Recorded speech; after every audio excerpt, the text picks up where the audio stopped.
اللہ الرحمن الرحیم۔ السلام علیکم دوستو، امید کرتا ہوں آپ سب خیریت سے ہوں گے۔ آج کا ہمارا ٹاپک ہے ناپاکی کی حالت میں بچے کو دودھ پلانا۔ چلیے ویڈیو کی جانب بڑھتے ہیں۔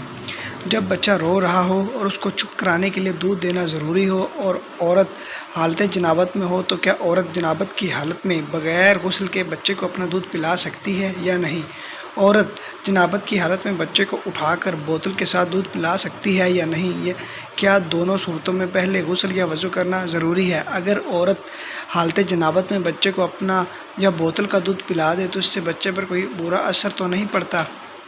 پاکی ایمان کا حصہ ہے، لہٰذا جنابت کے بعد جلد از جلد پاک ہو جانا چاہیے، بلا وجہ تاخیر نہیں کرنی چاہیے۔ البتہ بچے کو دودھ پلانے کے لیے ماں کا پاک ہونا ضروری نہیں ہے، لہٰذا بچہ رو رہا ہو تو جنابت کی حالت میں دودھ پلا سکتی ہے، تاہم دودھ پلاتے وقت ماں کو ذکر و اذکار میں مشغول رہنا بہتر ہے۔ دوستو، امید کرتا ہوں آپ کو یہ میری ویڈیو اچھی لگی ہوگی۔